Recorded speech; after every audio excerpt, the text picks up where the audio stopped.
How to use blog comments in Squarespace. To use blog comments in your Squarespace, you first need to head over to your blog setting.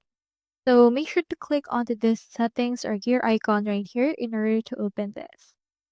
Once you're in here, just look in here for blogging, or if you can find it, you can just proceed to click onto the search bar and search in here for blog. You can see in here this manage comment as well as comment settings right here. Let's click on this comment settings.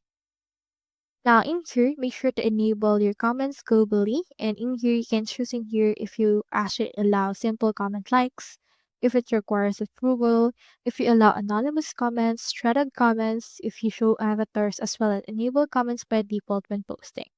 You can also choose right here the comment sort order, as well as disable comments at default value. So for that day, they can wait for a certain number of days before actually sending a comment right here.